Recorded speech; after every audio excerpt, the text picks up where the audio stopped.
Hello guys, welcome back to Bommi's education. இன்றைக்கி நம்ம சேனலில் என்ன வீடியோ பார்க்க போகிறோம் அப்படின்னா, class 12th prose 2 gentleman of Verona தான் பார்க்க போகிறோம்.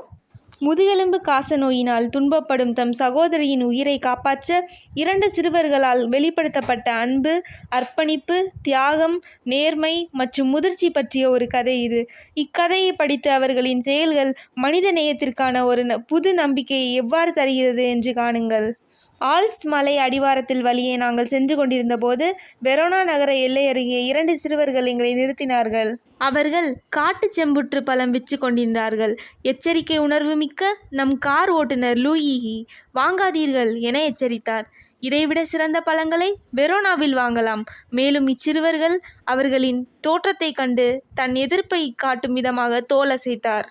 ஒரு பையன் கந்தலான மேற்சட்டையையும் குட்டையான காக்கி கால் சட்டையையும், மற்றொருவன் குட்டையான இராணுவ மேலாடையை தன் மெலிந்த உடலை சுற்றி தளர்ந்த மடிப்புகளை வைத்து கட்டியிருந்தான். பழுப்பு நிறத்தோலும் கலந்த தலைமுடியும் கருத்த நேர்மையான கண்களும் கொண்ட அவ்விரு சிறுவர் உருவங்களையும் பார்க்கையில் நாங்கள் வினோத வகையாக ஈர்க்கப்படுவதாய் உணர்ந்தோம். என்னுடன் வந்தவர் அச்சிறுவர்களிடம் பேசி அவர்கள் சகோதரர்கள் என்பதை கண்டறிந்தார். மூத்தவன் 13 வயதுடைய நிக்கோலா தயக்கத்துடன் காரின் கைப்பிடிக்கு அருகில் வந்து 12 வயது சிறுவன் ஜாக்கோபோ அவர்களிடமிருந்து மிகப்பெரிய பழக்கூடையை வாங்கி கொண்டு நகரத்தை நோக்கி புறப்பட்டோம். அடுத்த நாள் காலையில் எங்கள் விடுதியிலிருந்து வெளியே வரும்போது செயற்கை நீரூற்றிற்கு அருகே தமது நண்பர்கள் நிக்கோலா, ஜாக்கோபா ஷூ பாலிஷ் பெட்டியின் மீது குனிந்து பாலிஷ் போடும் தொழில் மும்முரமாக ஈடுபட்டிருந்ததை பார்த்தோம். நாங்கள் சில மணித்துளிகள் கவனித்தோம். தொழில் மந்தமான வேளையில் அவர்களிடம் சென்றோம். அவர்கள் எங்களை வரவேற்றனர். நீங்கள் பிழைப்புக்காக பழம் பறித்தீர்கள் என நான் நினைத்தேன் என்று கூறினேன். நாங்கள் பல்வேறு பணிகள் செய்கிறோம் ஐயா, நிக்கோலா தீவிரமாக பதிலளித்தான். அவன் நம்பிக்கையோடு எங்களை பார்த்தான். நாங்கள் பார்வையாளர்களுக்கு அடிக்கடி நகரத்தை சுற்றி காட்டுவோம். ஜூலியட் கல்லறை, மற்ற முக்கிய இடங்களையும் சுற்றி காட்டுவோம். எல்லாம் சரி என்று நான் புன்முறுவல் பூத்தேன். நீங்கள் எங்களையும் அழைத்து செல்லுங்கள். நாங்கள் சுற்றி பார்க்கும்போது என் கவனம் அவர்களின் குறிப்பிடத்தக்க நடத்தையால் ஈர்க்கப்பட்டது. அவர்கள் குழந்தை சுபாவம் உள்ளவர்களாகவும் பலவற்றில் அப்பாவிகளாகவும் இருந்தனர். ஜாக்கோபோ அணிலை போன்று சுறுசுறுப்பானவனாக இருந்தான். நிக்கோலா புன்முறுவல் சீராகவும் இருந்தான். இருப்பினும் இந்த இருவரின் குழந்தை சுபாவ முகங்களில் அவர்களின் வயதுக்கு மீறிய தீவிரம் காணப்பட்டது. அடுத்தடுத்த வாரத்தில் நாங்கள் அவர்களை அடிக்கடி பார்த்தோம். ஏனெனில் அவர்கள் எங்களுக்கு மிக்க பயனுள்ளவர்களாக இருந்தார்கள். எங்களுக்கு அமெரிக்கா சிகரெட்டுகள் தேவைப்பட்டாலோ, ஒபராவுக்கு இருக்கைகள் தேவைப்பட்டாலோ, ஒரு நல்ல உணவு விடுதியின் பெயர் வேண்டுமானாலோ, நம் தேவைகளை பூர்த்தி செய்ய நிக்கோலா மற்றும் ஜாக்கோபாவை நாம் சார்ந்திருக்கலாம். அவர்களுடைய பணியாற்றும் ஆர்வம் எவர் ஒருவருக்கும் அவர்கள் மீது கவனம் வருமாறு செய்கிறது. இந்த கோடைக்கால நாட்களில் கடுமையான வெயிலில் அவர்கள் காலணிகளுக்கு பாலிஷ் போட்டு, கூவி கூவி பழங்கள் விற்று, செய்தித்தாள்களை விற்று, சுற்றுலா பயணிகளுக்கு நகரை சுற்றி காண்பித்து சிறு ஏவல் பணிகளையும் செய்து வந்தனர். ஓர் இரவில் நாங்கள் அதிக காற்று வீசும் நடமாட்டமில்லாத சதுக்கத்தில் கல் பொதிக்கப்பட்ட நடைபாதையில் தெருவிளக்கின் அடியில் அவர்கள் ஓய்வெடுத்து கொண்டிருப்பதை பார்த்தோம். நிக்கோலா நிமிர்ந்து அமர்ந்திருந்தான். அசதியோடு காணப்பட்டான். அவன் காலடியில் இன்னும் விற்காத செய்தித்தாள் கட்டுகள் கிடந்தது. தம் சகோதரனின் தோளில் சாய்ந்தவனாக ஜாக்கோபா தூங்கிக் கொண்டிருந்தான். அநேகமாக நள்ளிரவு நேரமானது. நேரம் கடந்தும் வெளியில் ஏன் இருக்கிறாய் நிக்கோலா? பதுவாவிலிருந்து வரும் கடைசி பேருந்துக்காக காத்திருக்கிறோம். அது வந்தவுடன் இந்த செய்தித்தாள்கள் முழுவதையும் நாங்கள் விற்றுவிடுவோம். நீங்கள் இவ்வளவு கடுமையாக உழைக்க வேண்டுமா? நீங்கள் இருவரும் களைப்பாக காணப்படுகிறீர்கள் என்கிறார் கதை சொல்பவர். நாங்கள் குறை காணவில்லை சார். ஆனால் அடுத்த நாள் காலையில் என் காலணிகளுக்கு பாலிஷ் போட நான் செயற்கை நீரூற்றுக்கு போன போது நான் சொன்னேன், நிக்கோலா, நீயும் ஜாக்கோபாவும் வேலை செய்வதை பார்த்தால் நீங்கள் நிறைய சம்பாதித்திருக்க வேண்டும். ஆடைகளுக்காக நீங்கள் ஒன்றும் செலவிடுவதில்லை. நீங்கள் கொஞ்சமாகத்தான் சாப்பிடுகிறீர்கள். நான் பார்த்த மட்டில் உங்கள் வழக்கமான உணவு தீந்து போன ரொட்டியும் அத்திப்பழமும் தான். எனக்கு சொல்லுங்கள், நீங்கள் பணத்தை என்ன செய்கிறீர்கள்? அவன் முகம் நிறம் மாறியது, வெளிறிவிட்டது. அவன் தரையை நோக்கி பார்த்தான். அமெரிக்காவுக்கு போகத்தானே நீங்கள் சேமிக்கிறீர்கள் என்று நான் ஆலோசனை வழங்கினேன். பக்கவாட்டிலிருந்து என்னை பார்த்தவாறு அவன் சிரமப்பட்டு பேசினான். ஸ்டேட்டுக்கு போக அதிக விருப்பம்தான். ஆனால் இங்கே தற்போது எங்களுக்கு வேறு திட்டங்கள் உள்ளன. என்ன திட்டங்கள்? அவன் புன்முறுவல் பூத்தான். திட்டங்கள்தான் சார் என அவன் தாழ்ந்த குரலில் விளையடித்தான். சரி என நான் சொன்னேன். நாங்கள் திங்கள்கிழமை திரும்ப செல்ல இருக்கிறோம். நாங்கள் போவதற்கு முன் உங்களுக்கு செய்யக்கூடியது ஏதாவது உள்ளதா? நிக்கோலா தலையசைத்தான். ஆனால் ஜாக்கோபா திடீரென சொன்னான். ஐயா, அவன் சத்தமாக சொன்னான். ஞாயிறு தோறும் நாங்கள் கிராமமான பொலேட்டாவிற்கு போவோம். அது இங்கிருந்து 30 கிலோமீட்டர் தொலைவு. வழக்கமாக நாங்கள் மிதிவண்டிகளை வாடகைக்கு எடுப்போம். ஆனால் நாளைக்கு நீங்கள் இரக்கமானவராக இருப்பதால் எங்களை உங்கள் காரில் அனுப்பலாம். நான் ஏற்கனவே லூயியுடன் ஞாயிற்றன்று விடுமுறை எடுத்துக்கொள்ள சொல்லிவிட்டேன். நானே உங்களை காரில் அழைத்து செல்கிறேன் என நான் விடையளித்தேன். அமைதிமிக்க இடைவெளி.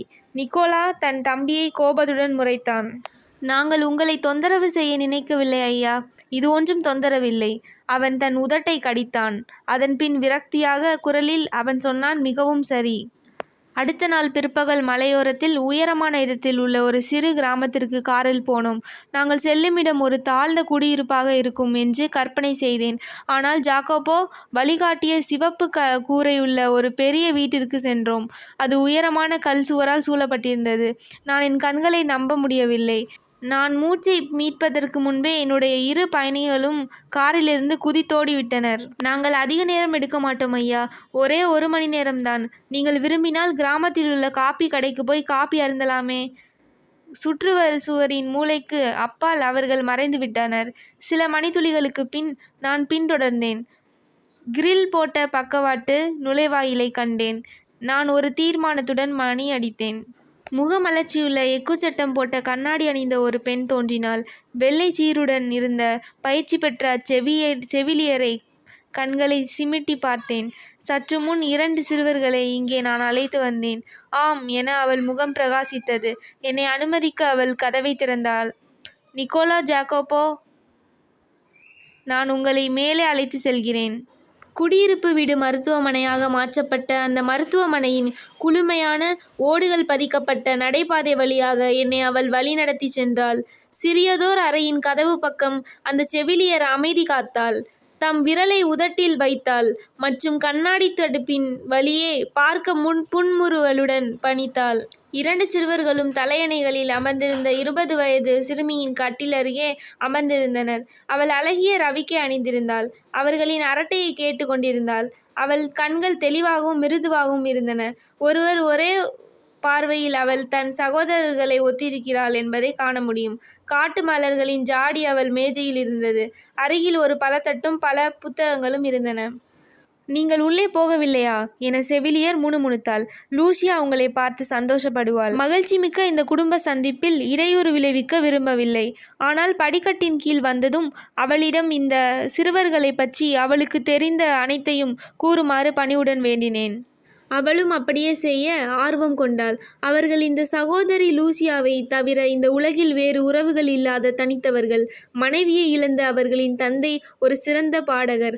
யுத்தத்தின் முதற் பகுதியில் அவர் கொல்லப்பட்டு விட்டார். அதன் பின் ஒரு குண்டு வீசப்பட்டு அவர்களின் வீடு அழிக்கப்பட்டது. குழந்தைகள் 3 சேர்ந்து தெருவில் விடப்பட்டனர். அவர்கள் எப்பொழுதும் வசதிமிக்க கலாச்சார வாழ்க்கை வாழ்ந்தவர்கள்.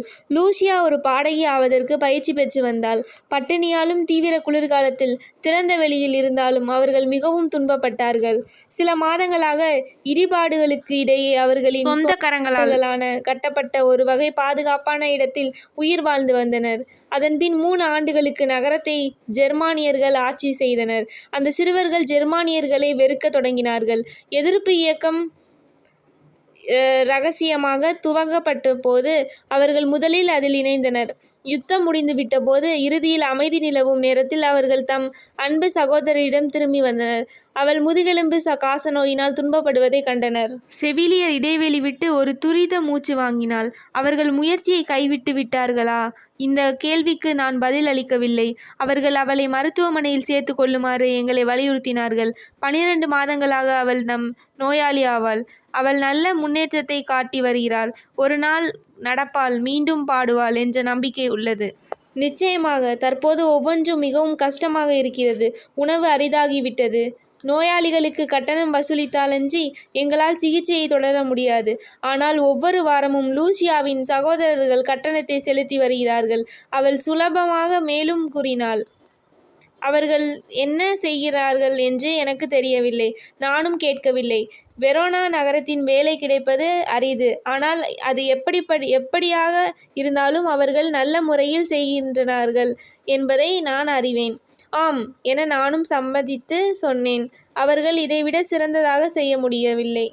சிறுவர்கள் மீண்டும் என்னிடம் வரும் வரையில் நான் வெளியில் காத்திருந்தேன். அதன் பிறகு அவர்கள் நகரத்திற்கு அழைத்து வந்தேன். அவர்கள் என் அருகில் உட்கார்ந்தனர். ஒன்றும் பேசவில்லை. என் பங்கிற்கு நானும் ஒரு வார்த்தை கூட பேசவில்லை. அவர்கள் தம் இரகசியத்தை பாதுகாப்பாக வைத்திருக்க விரும்புகிறார்கள் என்பதை நான் அறிந்தேன். இருப்பினும் அவர்களுடைய அர்ப்பணிப்பு ஆழமாக என்னை தொட்டுவிட்டது. யுத்தம் அவர்களின் உணர்ச்சிகளை முறிக்கவில்லை. சுயநலமற்ற அவர்களின் செயல் மனித வாழ்க்கைக்கு புதிய பெருமையை அளித்துள்ளது மற்றும் மனித சமுதாயத்திற்கு பெருமளவு நம்பிக்கையூட்டும் வாக்குறுதி அளிக்கின்றது. இத்துடன் இக்கதை நிறைவு பெறுகிறது.